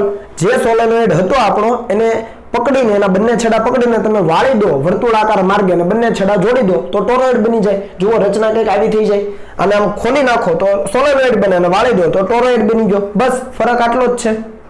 સમજ પડી? ઓકે। અથવા બીજી વ્યાખ્યા છે કે અલગ કરેલા વાહક તારને અવાહક પોલી રિંગ પર ખૂબ જ પાસે વીંટાળીને બનાવેલ રચનાને ટોરોઇડ કહેવાય। એક અવાહક પોલી રિંગ લઈ લો આવી રીતે અને એની ઉપર અલગ કરેલા વાહક તારને એકબીજાની પાસે વીંટાળી દો તો એ રચના શું બની ગઈ? ટોરોઇડ થઈ ગયો, જેમાં એક બાજુથી પ્રવાહ અંદર દાખલ થશે અને બીજો જે છેડો હશે ત્યાંથી પ્રવાહ બહાર નીકળશે। સિમ્પલ વસ્તુ છે। સમજ પડી ગઈ? એટલે સોલેનોઇડને તમે વર્તુળાકાર માર્ગે વાળીને એના બે છેડા જોડી દો એટલે ટોરોઇડ બની જાય। સિમ્પલ। આ ટોરોઇડનો આકાર કોના જેવો હોય? તો કે હવા ભરેલ ટાયરની ટ્યુબ જેવો। ટાયરની ટ્યુબ તો તમને ખબર જ છે, બસ એના જેવો સેમ ટુ સેમ આકાર છે એ ટોરોઇડનો હોય, અથવા મેંદુ વડા આકારનો હોય છે। તમે ગૂગલની અંદર ડફ નટ શેપ કરશો એટલે તમને એ મળી જશે। ડફ નટ શેપ, એને મેંદુ વડું કહેવાય, બરાબર છે? તો આવો આકાર છે એ ટોરોઇડનો હોય છે। હવે ટોરોઇડનો આકાર આપણને ખબર પડી ગઈ। આ છે એ બહારની સપાટી છે ટોરોઇડની અને આ છે અંદરની સપાટી છે ટોરોઇડની, બરાબર છે? તો એ વચ્ચેનો જે વિસ્તાર છે ટોરોઇડની અંદરનો વિસ્તાર, ત્યાં ચુંબકીય ક્ષેત્ર એક સમાન હોય છે। એ આપણે મેળવીશું કેટલું? ટોરોઇડની જે વચ્ચેનો વિસ્તાર છે, આ તમે જે લાઇનિંગ ભાગ જોઈ રહ્યા છો ત્યાં ચુંબકીય ક્ષેત્ર કેવું હોય છે? એક સમાન હોય છે। પણ જે ખાલી ભાગ છે, ખાલી ભાગ એટલે આ જે વચ્ચેનો વિસ્તાર ખાલી પડ્યો એ, એટલે કે બખોલ જેને આપણે કહી શકીએ, અને જે બહારનો વિસ્તાર છે ત્યાં એટલે કે P અને Q બિંદુ પાસે ચુંબકીય ક્ષેત્ર સહેજ પણ હોતું નથી। આવું આદર્શ ટોરોઇડમાં પોસિબલ છે। જો ટોરોઇડ આદર્શ હોય તો અંદરના વિસ્તારમાં ચુંબકીય ક્ષેત્ર એક સમાન મળે અને જે ખાલી અવકાશ પડેલો છે P અને Q પાસે ત્યાં ચુંબકીય ક્ષેત્ર હંમેશા માટે કેવું હોય? શૂન્ય। અહીંયા કોઈ બિંદુ R હોય તો ત્યાં પણ B કેવું હોય? શૂન્ય હોય। રેડી? એટલે આપણા માટે જે ઇન્ટરેસ્ટેડ આપણો ભાગ છે, આપણે જેમાં ઇન્ટરેસ્ટેડ છીએ એ છે અંદરનો વિસ્તાર કે જ્યાં ચુંબકીય ક્ષેત્ર સમાન છે, બાકીમાં તો ચુંબકીય ક્ષેત્ર શૂન્ય છે। આ એક વસ્તુ ક્લિયર થઈ। બીજી વસ્તુ કે અંદરના વિસ્તારમાં ચુંબકીય ક્ષેત્ર છે એ સ્પર્શકની દિશામાં હોય। ખાસ જોજો, એ વસ્તુ અહીંયા સમજાવી છે। તમે જુઓ કે અંદરનો આવી રીતે આપણો સોલેનોઇડ હતો, બરાબર છે? અહીંયાથી પ્રવાહ અંદર દાખલ થતો હતો સોલેનોઇડ અને અહીંયાથી પ્રવાહ બહાર નીકળતો હતો। તો આને તમે વાળી દો એટલે આ ભાગ કેવો થઈ જશે? અંદર આવી જશે। અને બેન્ડ કરશો એટલે અંદર આવી જશે આ ભાગ, અને બહારનો ભાગ બહાર આવી જાય। વ્યવસ્થિત જોજો તો એ વસ્તુ અહીંયા દર્શાવી છે। જો આને અહીંયા દર્શાવી છે, બેન્ડ કરો એટલે અંદરનો પ્રવાહ જેમાં અંદર દાખલ થતો તો અંદર આવી જાય અને બહાર જે બાજુથી બહાર નીકળતો તો એ બહારનું બિંદુ બની જાય। સમજ પડી ને? તો આ બાબત ક્લિયર છે। હવે તમે જુઓ અહીંયા ચુંબકીય ક્ષેત્રની દિશા કઈ રીતે હશે? તો અહીંયા છે ને વર્તુળાકાર માર્ગે હશે। આપણે ત્યાં સોલેનોઇડમાં સીધું લેતા હતા, પણ અહીંયા વર્તુળાકાર માર્ગે કઈ રીતે? જુઓ, તાર આ રીતે છે, પ્રવાહ અહીંયાથી બહાર નીકળે, અહીંયા દાખલ થાય તો આમ કરો એટલે સ્પર્શકની દિશામાં અહીંયા, સ્પર્શકની દિશામાં અહીંયા, સ્પર્શકની દિશામાં અહીંયા, અહીંયાથી બહાર નીકળે અને અહીંયાથી દાખલ થાય એટલે એ રીતે તમે કરશો એટલે સ્પર્શકની દિશામાં। એવી રીતે અહીંયા તો કે અહીંયાથી આમ કરશો એટલે સ્પર્શકની દિશામાં, અહીંયા તો કે અહીંયાથી બહાર નીકળે અહીંયા દાખલ થાય તો આમ સ્પર્શકની દિશા। એટલે ચુંબકીય ક્ષેત્ર આ રીતે હશે વર્તુળાકાર માર્ગે, ભૂલાઈ ન જાય। ખ્યાલ આવ્યો કે દરેક બિંદુ પાસે સ્પર્શકની દિશા જ લેવી પડે જો એક્ઝેક્ટ દિશા જોઈતી હોય તો। એટલે આની અંદર છે એ ચુંબકીય ક્ષેત્ર છે વર્તુળાકાર માર્ગે હશે। એ વસ્તુ ક્લિયર? તો અહીંયા એ બાબત લખી દઉં છું કે ટોરોઇડની અંદર બહાર તો શૂન્ય જ છે એટલે ટોરોઇડની અંદર ચુંબકીય ક્ષેત્ર અથવા ચુંબકીય ક્ષેત્ર રેખા વર્તુળાકાર માર્ગે હોય અને ચુંબકીય ક્ષેત્રની દિશા જો જોઈતી હોય તો તમારે એ બિંદુ પાસે સ્પર્શક બનાવવો પડે. અહીંયા મેં ચુંબકીય ક્ષેત્ર રેખા લખ્યું. જેવી રીતે આપણે વિદ્યુત ક્ષેત્ર રેખા લેતા હતા એવી જ રીતે ચુંબકીય ક્ષેત્ર રેખા એ ક્યારેય એકબીજાને છેદે નહીં. આ બાબતની ખાસ કાળજી લેવાની છે તમારે. એનો ઉપયોગ આપણે આગળ ચેપ્ટર નંબર 5 માં મતલબ ચુંબકીય ક્ષેત્ર રેખાની લાક્ષણિકતા ભણીશું. પણ અત્યારે ચુંબકીય ક્ષેત્ર રેખા છે વિદ્યુત ક્ષેત્ર રેખા જેવું જ કંઈક છે. એ ક્યારેય એકબીજાને છેદતી નથી. જો છેદે તો શું થાય? એક જ બિંદુ પાસે ચુંબકીય ક્ષેત્રને બે દિશા મળે, જે ક્યારેય શક્ય નથી. એટલે સોલેનોઇડની અંદર ચુંબકીય ક્ષેત્ર રેખાઓ વર્તુળાકાર માર્ગે હોય એ વાત સાચી, પણ ક્યારેય છેદે નહીં. અને બીજી વસ્તુ કે ક્ષેત્ર રેખા વર્તુળાકાર માર્ગે છે એટલે જે તે બિંદુ પાસે સ્પર્શક દોરો તો તમને એ બિંદુ પાસે ચુંબકીય ક્ષેત્રની એક્ઝેક્ટ દિશા મળે. હવે આપણે જોઈએ કે અંદર ચુંબકીય ક્ષેત્ર કેટલું, એટલે કે ટોરોઇડની અંદર અને ખાલી જે ભાગ છે ત્યાં ચુંબકીય ક્ષેત્ર કેટલું. સૌપ્રથમ આપણે ખાલી ભાગની વાત કરીએ, એટલે કે આ વિભાગ. તો ત્યાં આપણે શું વિચારવું પડે? એમ્પિરિયન લૂપ વિચારવું પડે. સમજ પડી? તો આનું કહું છું લૂપ 1. અને એવી જ રીતે એક બહાર લૂપ વિચારવું પડે. બહારના બિંદુએ જો જોઈતું હોય ચુંબકીય ક્ષેત્ર તો એક બહાર લૂપ વિચારવું પડે, એમ્પિરિયન લૂપ, જેને આપણે કહીએ લૂપ 2. આ વસ્તુ ક્લિયર થાય છે? સોરી, આને આપણે લૂપ 3 કહીએ, વચ્ચેનાને 2 કહીશું. તો આ લૂપ 3 છે. ધારી લો કે આની ત્રિજ્યા છે R1 છે અને જે બહારનું લૂપ છે એની ત્રિજ્યા છે R3. તો તમે જોઈ શકો, હું ટૂંકમાં અહીંયા વર્ણન કરું છું કે પહેલી જે એમ્પિરિયન લૂપ છે 1 નંબર, એના વડે કોઈ પ્રવાહ ઘેરાય છે.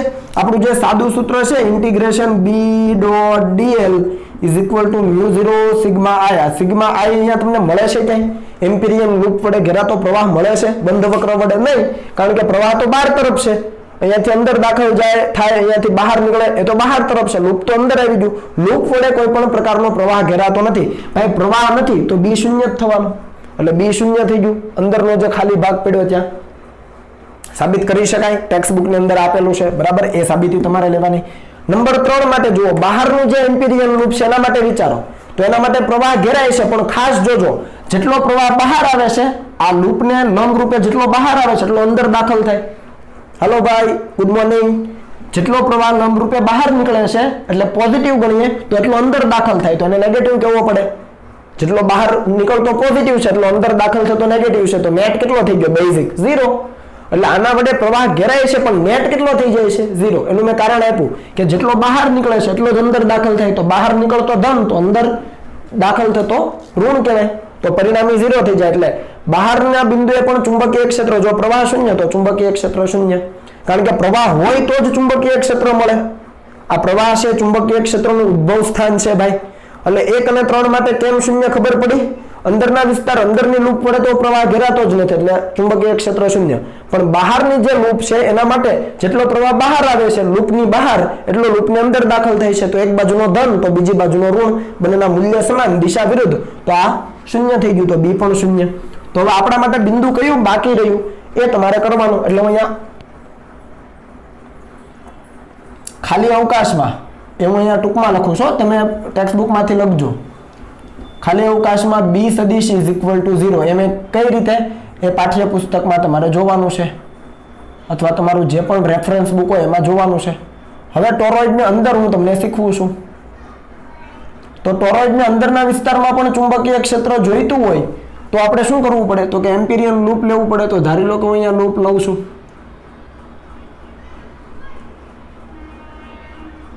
આ એમ્પિરિયન લૂપ જેને આપણે નામ આપીએ 2 નંબર અને એની ત્રિજ્યાને આપણે કહી દઈએ r. હવે લૂપ પરના દરેક બિંદુએ ચુંબકીય ક્ષેત્ર હોય કઈ રીતે? સ્પર્શકની દિશામાં, ભૂલી ન જવાય. તો અહીંયાથી આ રીતે લઈએ તો આ બિંદુ પાસે સ્પર્શક બનાવવો પડે. B આ રીતે હોય સમાન મૂલ્યનું જ, પણ એની દિશા છે સ્પર્શકની દિશામાં હોય, બરાબર છે. અહીંયા આપણે એ પણ લખી દઈએ કે ટોરોઇડની અંદર ચુંબકીય ક્ષેત્ર કેવું હોય છે? એક સમાન હોય છે. થિયરી માટે તમારે પાઠ્યપુસ્તકનો ઉપયોગ કરવો, બરાબર છે. તો આ ચુંબકીય ક્ષેત્ર સમાન હોય છે. કેટલું હોય છે? એના માટે આપણે આનો ઉપયોગ કરી શકીએ. B.dl એમ્પિયરનો સર્કિટલ નિયમ = μ0 સિગ્મા i. આને કહીએ આપણે સમીકરણ નંબર 1. ખાસ ધ્યાન આપજો, બરાબર. તો અહીંયા આપણે શું નક્કી કરવું પડે? તો સૌથી પહેલા B અને dl ની દિશા ને એમની વચ્ચેનો ખૂણો. તો આપણે આ દિશામાં જ ચાલીએ. ચાલો, ચુંબકીય ક્ષેત્ર આ રીતે જ છે ને. આ બધી એમ્પિરિયન લૂપ છે 1 2 3 એ શું છે? એમ્પિરિયન લૂપ છે. તો હવે 2 નંબરની એમ્પિરિયન લૂપ ઉપર આપણે ચાલીએ છીએ. જુઓ તો જે દિશામાં બી છે એ જ દિશામાં આપણે ચાલીએ તો એ જ દિશામાં ડીએલ સદિશ આવે, તો બી અને ડીએલ કેવા થઈ જાય? એક જ દિશામાં ના થઈ જાય, એક જ દિશામાં, તો થીટા કેટલો? 0. તો અહીંયા લખી શકાય B integration B D L cos 0 is equal to mu 0 into sigma I. Simple. cos 0 થઈ ગયું 1, તો આની વાર્તા પૂરી. હવે આ જે લૂપ છે એના દરેક બિંદુએ ચુંબકીય ક્ષેત્રનું મૂલ્ય કેટલું? એક સમાન, કારણ કે r જેટલા અંતરે જ આવેલું છે દરેક બિંદુ, લૂપ પરનું દરેક બિંદુ r જેટલા અંતરે જ છે, એટલે b ને આપણે કાઢી શકીએ બહાર, અને આ થઈ ગયું integration dl is equal to mu 0 sigma i. આ ઇન્ટિગ્રેશન dl કેટલું થાય? તો આખી જે આ એમ્પિરિયન લૂપ છે એની લંબાઈ, એમ્પિરિયન લૂપની લંબાઈ, એમ્પિરિયન લૂપ r ત્રિજ્યાનું છે તો એની લંબાઈ કેટલી થાય? 2πr. તો b ઇન્ટુ 2π સ્મોલ r, ત્રિજ્યા આપણે સ્મોલ r લીધી, ઇઝ ઇક્વલ ટુ, હવે ખાસ જોજો, મ્યુ 0 ઇન્ટુ સિગ્મા i. આ સિગ્મા i એમ જ રહેવા દીધું છે. આ શું છે? તો કે એમ્પિરિયન લૂપ વડે ઘેરાતો પ્રવાહ. ખાસ જોજો, સો આ ટોરોઇડની અંદર કુલ પ્રવાહ કેટલો છે? તો કે i જેટલો. કઈ રીતે ખબર પડે? કારણ કે અહીંયાથી i જેટલો અંદર દાખલ થાય, અહીંયાથી i જેટલો નીકળે, પણ આપણે શું શોધવાનું છે? લૂપ વડે ઘેરાતો પ્રવાહ. તો લૂપ વડે કેટલો પ્રવાહ ઘેરાય? જુઓ, અહીંયાથી જેટલો પ્રવાહ બહાર નીકળે છે, આ જે બહારની જે સપાટી છે ટોરોઇડની, એના માટે જેટલો પ્રવાહ બહાર નીકળે છે બધો અહીંયા દાખલ થાય છે, અહીંયાથી બહાર નીકળે ને અહીંયા દાખલ થાય છે, તો i જેટલો પ્રવાહ જ દાખલ થયો. સિમ્પલ. એ લૂપ વડે ઘેરાતો પ્રવાહ પણ કેટલો છે? i જેટલો, કારણ કે બાકીનો તો બહાર છે. જે પ્રવાહ બહાર નીકળે છે એ લૂપ વડે ઘેરાતો નથી, એટલે જેમ ત્રીજી લૂપમાં જોયું શૂન્ય થતું, તેવું બીજી લૂપ માટે નહીં થાય. ત્રીજી લૂપ માટે તો જેટલો બહાર નીકળે એટલો અંદર દાખલ થાય, એટલે શૂન્ય. પણ બીજી લૂપ માટે ખાલી અંદર જ દાખલ થાય છે, કેટલો? i જેટલો. કેમ કે અહીંયાથી જેટલો નીકળશે આ બહારની સપાટીમાં એટલો બધો દાખલ થશે, અને બધો જ આ બીજી લૂપ વડે ઘેરાશે, 2 નંબરની એમ્પિરિયન લૂપ વડે. તો કુલ પ્રવાહ કેટલો ઘેરાણો? i જેટલો. હવે ધારી લો કે એ ટોરોઇડની અંદર આંટાની સંખ્યા કેપિટલ n હોય, એટલે આપણે ધારીએ કે ધારો કે ટોરોઇડમાં વહેતો પ્રવાહ, ટોરોઇડમાં વહેતો પ્રવાહ i હોય તથા કુલ આંટાની સંખ્યા, જો હું એકમ લંબાઈ દીઠ નથી બોલતો, કુલ આંટાની સંખ્યા, કુલ આંટાની સંખ્યાને આપણે કેપિટલ n કહીએ છીએ. તો ટોરોઇડમાં વહેતો પ્રવાહ કેપિટલ I અને કુલ આંટાની સંખ્યા n હોય તો સિગ્મા i કેટલો થાય? n ટાઈમ i થઈ જાય, કારણ કે એક આંટામાંથી i જેટલો વહે, એક આંટામાંથી i જેટલો વહે, તો n આંટામાંથી કેટલો? ni. તો અહીંયા તમારે ni મૂકવું પડે, તો તમે અહીંયા મૂકી શકો b 2πr is equal to mu 0 અને ni. આના ઉપરથી તમે b ને કરતા બનાવો તો શું આવશે? Mu 0 ni upon 2πr. તો આ સૂત્ર આપણને મળી જાય. જુઓ, સિમ્પલ છે, બરાબર. હવે આ સૂત્રને અલગ રીતે પણ લખી શકાય. કઈ રીતે? તો n ના છેદમાં આપણે શું લખતા હતા સોલેનોઇડ માટે? વિચારો, n/l. ત્યાં સોલેનોઇડની લંબાઈ હતી, હવે લંબાઈને આપણે વર્તુળાકારે વાળી દીધી r ત્રિજ્યામાં, તો l શું થઈ જાય? 2πr જ થઈ જવાનો. સમજ પડી કે ન પડી? આપણે સોલેનોઇડ માટે capital n by small n લખતા હતા, તો આ લંબાઈ હવે શું થઈ ગઈ? પરિઘ થઈ જવાનો ભાઈ. r ત્રિજ્યા છે તો હવે લંબાઈ 2πr થઈ જાય, તો n ના છેદમાં 2πr દેખાય અને સ્મોલ n જ લખાય. તો આને લખી શકાય b is equal to mu 0 ni. સૂત્ર એનું એ જ આવ્યું. જુઓ, જે આપણે સોલેનોઇડ માટે લીધું એ જ આવ્યું, મ્યુ 0 ni. પણ n શું છે? એકમ પરિઘ દીઠ આંટાની સંખ્યા. ખાસ જોજો, સોલેનોઇડ માટે શું હતું? આ સોલેનોઇડ માટે હતું અને આ ટોરોઇડ માટે છે. સોલેનોઇડ માટે એકમ લંબાઈ દીઠ આંટાની સંખ્યા, પણ ટોરોઇડ આવે ત્યારે એકમ પરિઘ દીઠ, પરિઘ એટલે 2πr, એકમ પરિઘ દીઠ આંટાની સંખ્યા. તો ખાસ જોવાનું, જ્યાં n is equal to capital N divided by 2πr, એટલે કે કુલ આંટા છેદમાં પરિઘ. આ ભૂલાઈ ન જાય. ટોરોઇડ માટે છે n અપોન l નહીં, પણ n અપોન 2πr છે. વસ્તુ સેમ જ, પણ અહીંયા એકમ પરિઘ દીઠ આંટાની સંખ્યા ટોરોઇડ માટે, અને સોલેનોઇડ માટે એકમ લંબાઈ દીઠ આંટાની સંખ્યા. આ બાબત ભૂલાઈ ન જાય, બરાબર છે? તો આને ખાસ તમારે યાદ રાખવાનું છે. ઓકે, તો હવે આને કોપી કરી લો. ચાલો આને આપણે કેન્સલ કરી દઈએ, તમારી સમજ માટે જ કરેલું. ઓકે, હવે લખી લો, અને હવે નેક્સ્ટ લેક્ચરમાં આના આધારિત આપણે દાખલાઓ લઈશું અને બીજી થિયરીઓ પણ જોઈશું.